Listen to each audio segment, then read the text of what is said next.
അബുദാബിക്കാണ്. Abu Dhabi നമുക്ക് Emirates പാലസിൻ്റെ അവിടേക്കാണ് പോകേണ്ടത്. പിന്നെ ബീച്ച് ഏരിയ, ബീച്ചിൽ നല്ല ഇഷ്ടംപോലെ പാർക്കുകളുണ്ട്. ആൾക്കാർക്ക് ഇരിക്കാനായാലും ഈവനിങ് വാക്കിങ്ങിനും എക്സസൈസ് കൂടുതൽ ഞാൻ അബുദാബി ഏരിയയിൽ എക്സസൈസ് ചെയ്യുന്ന ആൾക്കാരെ കൂടുതൽ കണ്ടുള്ളത് ദുബായിനെക്കാട്ടും കൂടുതൽ. കാരണം ഈവനിങ് ആകുമ്പോൾ ഇവിടെ എല്ലാവരും വരുന്നതായി വർക്കൗട്ട് ചെയ്യും, റണ്ണിങ്, ജോഗിങ്, അങ്ങനെ പല ടൈപ്പുള്ള എക്സസൈസും വാമപ്പ് ഒക്കെ ചെയ്യുന്നത് ഞാൻ നമുക്കൊന്ന് വർക്ക്. അപ്പോൾ അവിടേക്ക് പോയിക്കൊണ്ടിരിക്കുന്നത്. ഇതാണ് പാലസിൻ്റെ മെയിൻ എൻട്രൻസ്. വിസിറ്റ് ചെയ്യാൻ ഭംഗിയാണ്. അപ്പോൾ തന്നെ നമുക്കൊരു 1.5 മണിക്കൂർ വെയിറ്റ് ചെയ്യേണ്ട വന്നു. അവസരം പാസ്സൊക്കെ കിട്ടി.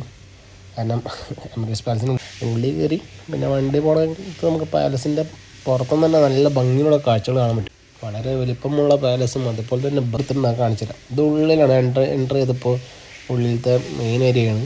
അതായത് നമ്മൾ ഇവൻ്റൊക്കെ നടക്കുന്ന ഒരു സ്ഥലമാണ്. ഇതിൻ്റെ മേലാണ് മെയിനായിട്ട് വിസിറ്റേഴ്സൊക്കെ വരാം. അടിക്കധികം വരില്ല.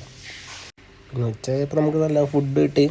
നല്ല ലഞ്ച്, നല്ല ചിക്കനും പൊട്ടറ്റോ, പിന്നെ ക്യാരറ്റ്, പിന്നെ സ്വീറ്റ്, നല്ല ജ്യൂസൊക്കെ കൊടുത്ത് നല്ലൊരു ലഞ്ചിനെ പാസ്സാക്കി. അത് കഴിഞ്ഞ് പിന്നെ നമ്മുടെ ഈവൻ്റൊക്കെ കഴിഞ്ഞ് നമ്മൾ പാലസിനോട് യാത്ര പറഞ്ഞ് നമ്മൾ തിരിച്ച് നമ്മുടെ ദുബായിലേക്ക് യാത്ര ചെയ്യും.